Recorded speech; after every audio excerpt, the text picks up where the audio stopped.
Mưa rơi suốt 3 ngày không dứt. Tôi nhận được tin nhắn từ một tài khoản mạng xã hội vào lúc gần nửa đêm, giữa lúc phòng livestream còn chừng vài trăm người xem lác đác. Người gửi là một nam thanh niên, giọng nói trong đoạn ghi âm gấp gáp và đầy sợ hãi. Hắn nói em gái hắn biến mất ngay trong chính căn nhà của mình, không một dấu vết, không một lời nhắn. Công an đã vào cuộc nhưng bế tắc hoàn toàn. Hắn tìm đến tôi như một chiếc phao cứu sinh cuối cùng. Tôi mở camera lên, kết nối cuộc gọi video. Khuôn mặt người thanh niên hiện ra hốc hác, đôi mắt đỏ ngầu vì thiếu ngủ. Phía sau hắn là một căn phòng thiếu ánh sáng, bức tường ố vàng loang lổ. Tôi nheo mắt nhìn. Trên vai hắn, mờ mờ ảo ảo, có một bàn tay nhỏ xíu đang bám vào, những ngón tay tím tái, móng dài ngoằng. Tôi giật mình nhưng không nói gì vội. Thầy ơi, em gái con mất tích rồi. Nó mới 19 tuổi, sinh viên năm 2. Cả tháng nay không ai liên lạc được. Công an tìm khắp nơi không thấy. Người nhà con khóc hết nước mắt rồi.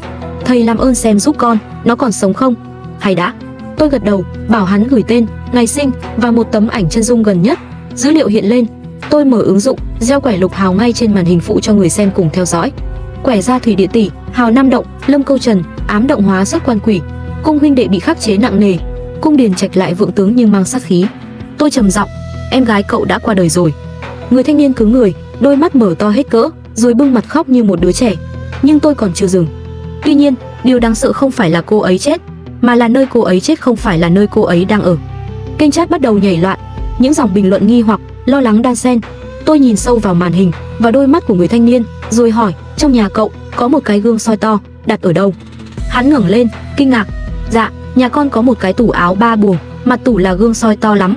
Nó ở ngay phòng ngủ của em gái con. Cái gương đó có từ bao giờ? Có phải đồ cổ không? Dạ phải, là đồ bà nội để lại. Nghe nói là của hồi môn từ đời cụ. Mấy chục năm rồi, nhưng vẫn còn tốt, soi rất nét. Tôi gằn giọng, trong vòng 48 tiếng tới, tuyệt đối không được soi gương vào ban đêm. Không được để bất kỳ người phụ nữ nào trong nhà soi gương đó sau 11 giờ đêm. Đặc biệt là nếu cậu có mẹ, có chị em gái nào khác, lập tức đưa họ ra khỏi nhà. Hắn hoảng hốt. Sao vậy thầy? Liên quan gì đến cái gương? Bởi vì cái gương đó đang nuốt người. Tôi ngắt kết nối, mặc cho phòng livestream dậy sóng. Ngay sau đó, tôi đặt vé tàu hỏa, khăn gói lên đường. Địa chỉ người thanh niên gửi cho tôi là một thị trấn nhỏ nằm ven dòng sông Thương, nơi nổi tiếng với nghề mộc truyền thống và những ngôi nhà cổ xây từ thời Pháp thuộc. Ngồi trên tàu, tôi vừa thuyết minh về phong thủy nhà ở vừa tương tác với người xem. Trước khi tôi tới nơi, một sự việc kỳ lạ đã xảy ra. Người thanh niên nhắn tin báo rằng đêm qua mẹ hắn nằm mơ thấy em gái hắn đứng trước gương, mặc bộ áo dài trắng, quay lưng về phía bà. Bà gọi tên, con bé từ từ quay đầu lại, nhưng khi quay hẳn lại, khuôn mặt nó vẫn là mái tóc, phía sau đầu vẫn là một mái tóc dài đen nhánh. Con bé không có mặt. Bà cụ giật mình tỉnh giấc, lao vào phòng em gái hắn. Cửa phòng khóa trái. Bà gọi người phá cửa thì thấy trong phòng trống không. Nhưng mặt gương của chiếc tủ áo lại đang phủ đầy hơi nước, như vừa có ai đó thở vào. Tôi đến nơi vào lúc chiều tà. Ngôi nhà của gia đình họ nằm cuối một con ngõ nhỏ, khuất sau rặng nhãn cổ thụ sum xuê. Đó là một căn nhà gỗ 3 gian kiểu cũ, mái ngói rêu phong, tường xây bằng gạch nung đã chuyển màu đen bóng vì ẩm mốc. Cổng vào là 2 cánh cửa sắt kiểu cũ, hai bên trụ cổng có đắp nổi hình 2 con nghê đá đã sứt mẻ. Tôi mở livestream từ ngoài cổng, người xem lập tức đổ vào hàng nghìn. Nhà này nhìn cổ kính mà rợn thật thầy hạ. Trời đang mưa lất phất, không khí càng thêm u ám. Thầy Đường ơi, em nghe nói nhà cổ hay có ma lắm.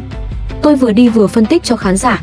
Mọi người nhìn này, ngôi nhà tọa ở hướng bắc, nhưng cổng chính lại quay về hướng tây. Đây là thế Tý Ngọ giao tranh, phạm vào tuyệt mệnh.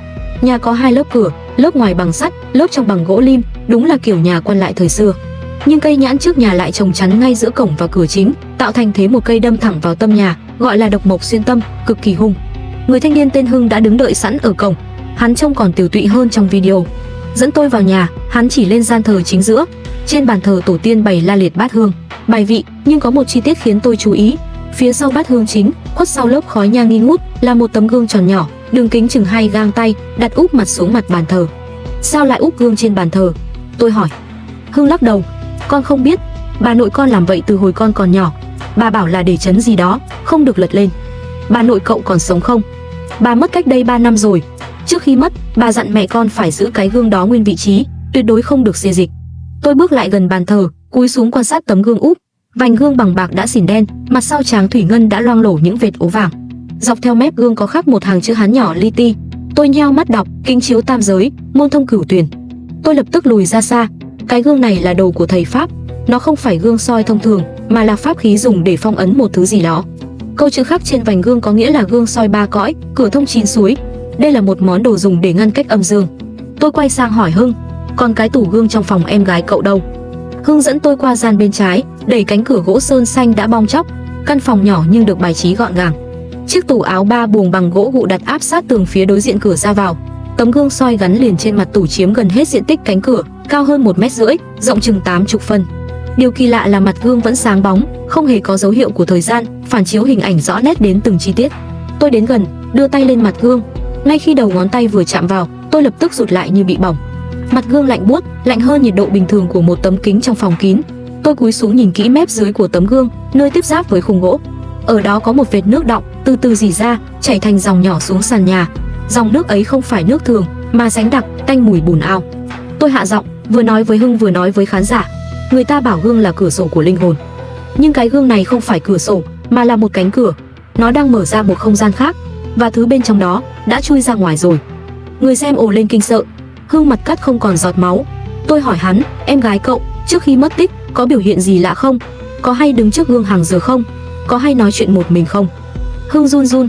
Có, thầy nói mới nhớ. Dạo gần đây nó hay nói là trong gương có người bạn. Nó bảo cô bạn ấy mặc đồ cổ, tóc dài, đẹp lắm, cứ đứng trong gương cười với nó. Tụi con tưởng nó đùa. Rồi có lần nào nó hỏi mượn đồ hoặc lấy đồ của người đã khuất trong nhà không? Hưng run bắn lên. Có một lần, nó lén lấy cái lược đồi mồi của bà nội để trên bàn thờ xuống chải tóc. Mẹ con mắng cho một trận, bắt để lại chỗ cũ. Nhưng từ hôm đó, nó cứ lầm lì, ít nói hẳn. Tôi gật đầu. Đúng rồi, cái lược ấy là vật dẫn. Bạn trong gương kia thực chất là một oan hồn bị giam trong gương. Nó dụ em gái cậu mượn đồ của người chết, rồi từng bước kéo hồn cô ấy vào thế giới bên kia. Cô em gái cậu bây giờ không phải mất tích, cô ấy đang ở trong tấm gương này. Không khí trong phòng trùng xuống như có ai đổ chì lên vai mỗi người. Ngoài trời, cơn mưa lất phất bỗng nặng hạt. Tiếng mưa rơi lộp độp trên mái ngói hòa với tiếng gió rít qua khe cửa, tạo thành những âm thanh nghe như tiếng thì thầm từ cõi nào vọng lại. Tôi bảo Hưng đi lấy cho tôi một nắm gạo nếp, một chén muối hột và một chiếc áo của em gái hắn. Tôi cũng dặn tuyệt đối không cho ai vào phòng này cho đến nửa đêm, giờ tí. Hắn gật đầu rồi lảo đảo bước ra. Tôi quay sang nói với người xem, đêm nay tôi sẽ mở một trận chiêu hồn ngay trong phòng này. Nhưng có một vấn đề, tôi chưa rõ oan hồn trong gương kia là ai, bị nhốt từ bao giờ và tại sao lại bị nhốt. Muốn cứu em gái Hưng, tôi phải thương lượng với nó, mà thương lượng với ma đói trong gương không phải chuyện dễ. Đêm xuống, đúng 11 giờ, tôi bắt đầu hành sự. Trong phòng em gái Hưng, tôi đã cho kê một chiếc bàn nhỏ đối diện với tủ gương. Trên bàn bày một bát gạo cắm 3 nén hương, một chén muối, một đĩa trái cây và chiếc áo của cô gái mất tích xếp ngay ngắn cạnh bát hương. Dưới sàn, tôi rắc gạo nếp thành vòng tròn, trừ một lối duy nhất hướng về phía mặt gương. Đó là đường cho vong hồn đi vào và cũng là lối để tôi khống chế nó không thoát ra ngoài. Hương được tôi chỉ định đứng ở góc phòng, trên tay cầm nén hương hộ thân. Tôi dặn hắn, dù có thấy gì, nghe gì, cũng không được lên tiếng. Đến khi tôi gọi tên cậu 3 lần, cậu mới được mở miệng. Nhớ chưa? Hắn gật đầu, mồ hôi túa ra ướt đẫm cổ áo. Tôi đặt điện thoại lên giá đỡ, điều chỉnh góc quay để người xem có thể thấy rõ mặt gương và không gian xung quanh. Kênh chat im phăng phắc, thỉnh thoảng mới có một dòng bình luận ngắn. Tôi bắt đầu, tay trái lắc chuông đồng, tay phải bấm quyết, miệng tụng chú thanh tâm. Tiếng chuông vang lên từng hồi, mỗi tiếng như đập vào không khí đặc quánh. 3 nén hương trên bát gạo bỗng cháy bùng lên dữ dội, tàn hương cong vút như có ai thổi mạnh. Rồi mặt gương bắt đầu thay đổi. Từ trong lớp thủy tinh, một màn xương trắng từ từ hiện lên, như có ai đang thở hắt vào từ phía bên kia. Mặt gương lạnh dần, rồi nứt ra một đường nhỏ ở chính giữa, chạy dài từ trên xuống dưới. Từ cái nứt, nước bắt đầu rỉ ra, chảy thành dòng xuống nền nhà. Thứ nước ấy tanh nồng mùi bùn và mùi tanh của cá chết. Tôi gằn giọng, kẻ nào đang trú ngụ trong kính, nghe lệnh ta, mau hiện hình. Mặt gương rung lên, rồi từ trong làn sương trắng, một bóng người mờ ảo dần dần kết tụ. Đó là một cô gái mặc áo dài trắng, tóc buông dài chấm eo, đang đứng quay lưng về phía tôi. Hình ảnh rõ dần, cho đến khi trông như có một người thật đang đứng trong gương. Hưng suýt bật khóc, nhưng nhớ lời tôi dặn, hắn cắn chặt môi đến bật máu. Quay lại đây, tôi ra lệnh. Bóng trắng từ từ xoay người, nhưng thay vì một khuôn mặt, thứ quay về phía tôi vẫn là mái tóc đen dày, phủ kín hết mặt mũi. Cô ta không có mặt, đúng như giấc mơ của mẹ Hưng. Tôi giật mình nhưng vẫn giữ bình tĩnh. Ta không muốn làm hại ngươi, hãy nói cho ta biết, ngươi là ai, tại sao lại ở trong gương? Không có tiếng trả lời, chỉ có tiếng nước rỉ ra từ cái nứt trên gương ngày một nhiều, chảy thành vũng dưới sàn. Rồi từ trong vũng nước, một bàn tay trắng bệch, nhăn nheo vì ngâm nước, thò ra bám lấy mép gương. Tiếp theo là một bàn tay nữa, rồi một khuôn mặt phụ nữ từ từ nhô lên khỏi mặt nước trong gương. Khuôn mặt ấy không giống bóng trắng không mặt kia, nó là một khuôn mặt thật, nhưng đã trương phình vì ngâm nước lâu ngày. Đôi mắt trắng dã, môi thâm đen, tóc rụng lơ thơ để lộ ra đầu lở loét. Nó há miệng và thay vì tiếng nói, chỉ có tiếng nước ộc ra, ào ào như vỡ đê. Kênh chat điên loạn. Trời ơi cái gì đây, thầy ơi em sợ quá, đây là ma chết đuối sao? Tôi đứng vững, không lùi bước. Ngươi chết dưới nước, ngươi bị nhốt vào gương. Ai đã làm điều đó với ngươi? Khuôn mặt phụ nữ trong vũng nước bỗng méo sệch đi vì căm phẫn. Nó rít lên một âm thanh chói tai, rồi từ trong gương, nó lao thẳng ra ngoài. Nhưng ngay khi chạm đến vòng gạo nếp tôi đã rắc, nó bị bật ngược trở lại như va vào bức tường vô hình. Mùi tanh hôi của bùn ao và xác chết phân hủy bốc lên nồng nặc khắp phòng. Tôi dùng chuông đồng lắc mạnh 3 hồi, miệng niệm chú cấm chế. Phong ấn trong gương vĩnh viễn không được thoát ra, trừ khi ta cho phép. Nói đi, ngươi là ai? Cuối cùng, nó cũng chịu mở miệng. Giọng nó như tiếng nước sủi bọt, lúc được lúc mất. Ta là dâu nhà họ Mạc, bị chồng dìm ao chết rồi, thầy pháp nhốt vào gương để không báo thù được. Tôi dùng mình. Chồng ngươi là ai? Chuyện xảy ra bao lâu rồi? 80 năm. Ta cần mạng trẻ để đổi mạng thoát ra. Tôi chợt hiểu, đây là một oan hồn bị sát hại, sau đó bị chính thầy pháp của dòng họ phong ấn vào gương để ngăn báo oán. Nhưng sau 80 năm bị giam cầm, oán lực của nó đã biến chất. Nó không còn muốn báo thù kẻ đã giết mình nữa, mà muốn kéo một linh hồn trẻ khác vào thay thế vị trí của nó trong gương, để nó được thoát ra. Và em gái Hưng chính là nạn nhân nó chọn. Tôi hạ giọng xuống, cố gắng ôn tồn nhất có thể. Ta hiểu nỗi oan của ngươi, nhưng cô gái ngươi đang giữ vô tội. Hãy thả cô ấy ra. Ta hứa sẽ làm lễ siêu độ cho ngươi, giúp ngươi đầu thai. Khuôn mặt phụ nữ bỗng cười phá lên. Tiếng cười ấy như tiếng thủy tinh vỡ, chói tai và điên dại. Không đời nào ta đợi đã 80 năm nó phải ở lại với ta. Nói rồi, nó từ từ rút vào trong gương. Cùng lúc, từ phía sau bóng trắng không mặt kia, một bóng người khác hiện ra. Lần này là một cô gái trẻ mặc đồ ngủ, tóc cắt ngang vai, khuôn mặt đẫm nước mắt. Chính là em gái Hưng. Cô ấy đứng phía sau tấm gương, hai tay áp vào mặt kính, miệng mấp máy không thành tiếng. Nhưng tôi đọc được khẩu hình, cứu em với. Hưng không kìm được nữa, gào lên, Lan, Lan ơi, rồi lao về phía gương. Tôi vội vàng chụp lấy hắn, quăng mạnh về góc phòng. Nhưng đã muộn, hắn đã bước ra khỏi vị trí an toàn tôi chỉ định. Vòng tròn gạo nếp bị chân hắn xô lệch, để hở một khe nhỏ. Ngay lập tức, từ trong gương, một luồng nước đen ngòm phun ra như vòi rồng, cuốn thẳng vào người Hưng. Hắn trợn mắt, miệng há hốc nhưng không kêu được tiếng nào. Nước tràn vào mũi, vào miệng hắn. Hắn bị nhấc bổng lên không trung, chân đạp loạn xạ. Tôi lao tới, tay bấm quyết, miệng hét lớn, thiên lôi địa hỏa, vạn pháp phá tà, cấp cấp như luật lệnh. Một tiếng nổ khô vang lên, luồng nước tan ra, Hưng rơi ụịch xuống sàn, ho sặc sụa. Nhưng khi tôi quay lại nhìn gương, cả bóng trắng không mặt lẫn khuôn mặt phụ nữ kia đều đã biến mất. Chỉ còn lại em gái Hưng, vẫn đứng trong góc gương, mặt đẫm lệ, từ từ lùi vào bóng tối và tan biến. Mặt gương trở lại bình thường. Phòng khách im lặng như tờ, chỉ có tiếng thở gấp gáp của Hưng và tiếng mưa vẫn rơi ngoài mái hiên. Sự việc đêm đó khiến tôi kiệt sức, nhưng cũng giúp tôi có thêm manh mối quan trọng.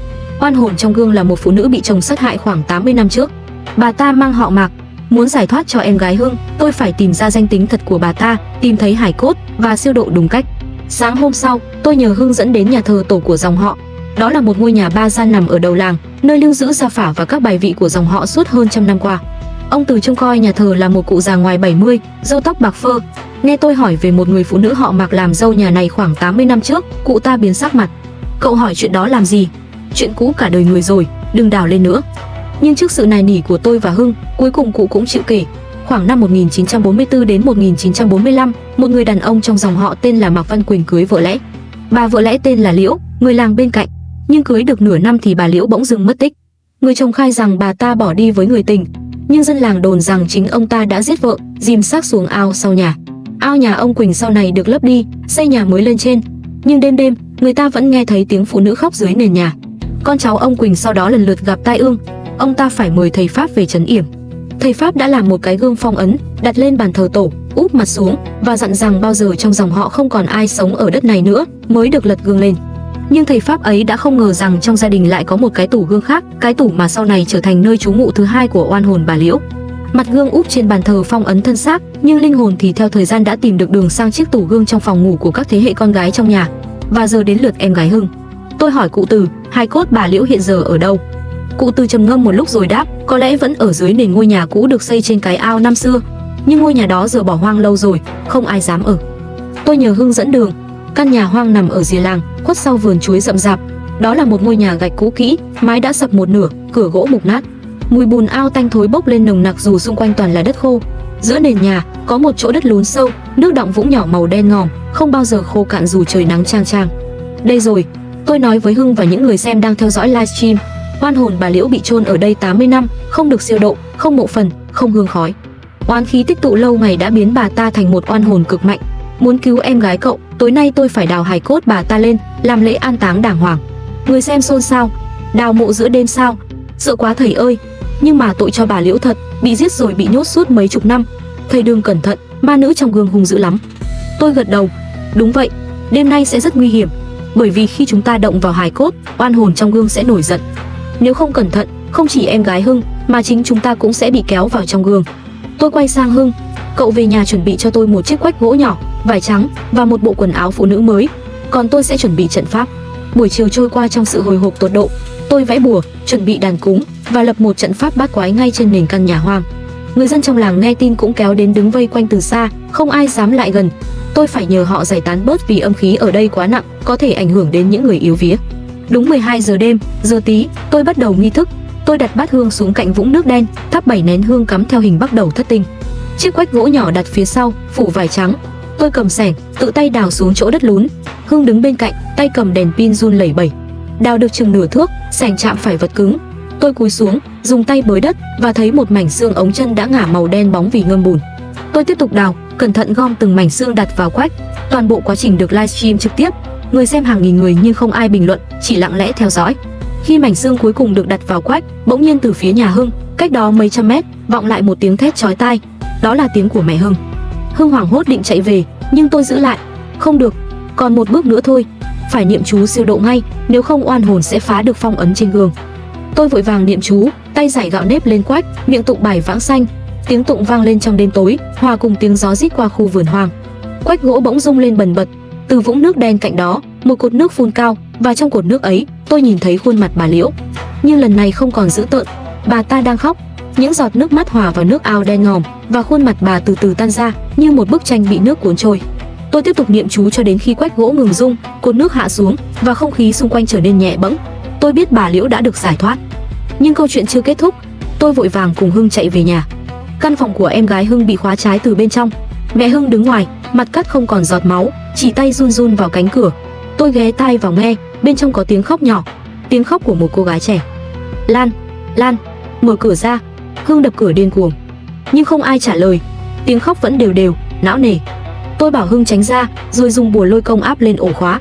Một tiếng nổ nhỏ vang lên, ổ khóa bật tung. Tôi đẩy cửa bước vào. Trong phòng, trước mặt gương, một cô gái mặc áo dài trắng đang ngồi xõa tóc, nhưng đó không phải là em gái Hưng. Đó là bà Liễu, nhưng phiên bản của 80 năm trước, lúc bà còn trẻ, lúc bà chưa bị sát hại. Bà ta ngồi trước gương, tay cầm chiếc lược đồi mồi, chải từng lọn tóc một cách chậm rãi. Hưng hét lên, em gái tôi đâu rồi? Bà Liễu trong gương chậm rãi quay lại. Lần này, bà có mặt, một khuôn mặt thanh tú, trẻ trung, nhưng đôi mắt đỏ hoe vì khóc. Bà mỉm cười buồn bã, rồi chỉ tay về phía giường. Trên giường, em gái Hưng đang nằm, mắt nhắm nghiền, người ướt sũng như vừa được vớt lên từ dưới nước, nhưng ngực cô vẫn phập phồng, cô còn thở. Tôi chạy đến bên giường, bấm huyệt nhân trung cho cô. Vài giây sau, cô ho sặc sụa, nước từ miệng và mũi trào ra. Khi mở mắt, điều đầu tiên cô nói là con xin lỗi cô Liễu. Hưng ôm chầm lấy em gái, khóc như đứa trẻ. Tôi quay sang nhìn gương, bà Liễu vẫn ngồi đó, mỉm cười, rồi từ từ tan biến vào làn sương trắng. Mặt gương trở nên trong suốt, phản chiếu căn phòng bình thường. Chỉ có chiếc lược đồi mồi là vẫn nằm trên sàn nhà, chỗ bà Liễu vừa ngồi. Tôi nhặt chiếc lược lên, đặt lại lên bàn thờ, cạnh tấm gương úp. Rồi tôi thắp 3 nén hương, khấn vái, bà Liễu, bà đã được tự do rồi. Hãy đi đầu thai, đừng lưu luyến trần gian nữa. Cháu gái này sẽ sống thay phần đời mà bà đã mất. Ngày hôm sau, tôi làm lễ an táng hài cốt bà Liễu ở nghĩa trang làng, có đầy đủ mộ phần và bia đá. Người trong dòng họ Mạc lần đầu tiên sau 80 năm dám nhìn thẳng vào quá khứ. Họ cúng bà một mâm cơm đầy đủ và thỉnh sư thầy về tụng kinh. Ngôi nhà hoang nơi bà bị chôn cũng được phá bỏ, đất được cải tạo thành vườn cây. Em gái Hưng sau trận ốm mê man 3 ngày đã hồi phục dần. Cô kể rằng suốt thời gian mất tích, cô như bị nhốt trong một không gian toàn nước, tối tăm và lạnh lẽo. Có một người phụ nữ luôn ở bên cạnh, khi thì dữ dằn đòi giết cô, khi thì dịu dàng chải tóc cho cô. Người phụ nữ ấy cứ khóc mãi và luôn hỏi tại sao hắn lại giết ta, ta đã làm gì sai. Trước khi tôi rời đi, em gái Hưng dúi vào tay tôi một món đồ nhỏ, đó là chiếc lược đồi mồi. Cô nói, thầy giữ cái này đi. Cô Liễu bảo cháu đưa cho thầy. Cô ấy nói cảm ơn thầy. Tôi trở về nhà sau chuyến đi ấy với chiếc lược đồi mồi trong túi áo. Suốt mấy ngày sau, tôi không mở livestream. Tôi cần thời gian để tĩnh tâm, để sắp xếp lại mọi chuyện. Nhưng câu chuyện về bà Liễu và chiếc gương phong ấn đã lan truyền khắp mạng xã hội. Nhiều trang tin tâm linh đăng lại, nhiều kênh YouTube bình luận, thậm chí có cả những nhà nghiên cứu văn hóa dân gian tìm đến tôi để hỏi chuyện. Một tuần sau, tôi mở livestream trở lại với tựa đề những điều tôi chưa kể về vụ án chiếc gương cổ. Hàng chục nghìn người xem đổ vào chỉ trong vài phút. Tôi ngồi trước bàn thờ tổ, bên cạnh là chiếc lược đồi mồi và tấm gương úp mà tôi đã xin phép gia đình Hưng mang về để tiếp tục niêm phong trong chùa. Thưa mọi người, hôm nay tôi không gieo quẻ, không bói toán. Tôi chỉ muốn kể cho mọi người nghe phần còn lại của câu chuyện. Tôi châm một ấm trà, rồi chậm rãi kể. Sau khi an táng bà Liễu, tôi có tìm về làng bên cạnh, nơi bà sinh ra. Ngôi làng ấy giờ chỉ còn vài hộ dân, đa phần đã chuyển đi nơi khác. Nhưng tôi may mắn gặp được một bà lão hơn 90 tuổi, cháu gọi bà Liễu bằng cô. Bà lão ấy kể rằng, trước khi về làm dâu nhà họ Mạc, bà Liễu là một cô gái xinh đẹp nhất vùng. Bà yêu một chàng trai nghèo cùng làng, nhưng gia đình ép gả cho ông Quỳnh, một người đàn ông giàu có nhưng vũ phu và đa nghi. Sau khi cưới về, ông Quỳnh giam lỏng bà trong nhà, không cho tiếp xúc với bất kỳ ai. Rồi một hôm, ông ta đi làm đồng về sớm, bắt gặp bà đang nói chuyện với một người đàn ông lạ mặt ở cổng sau.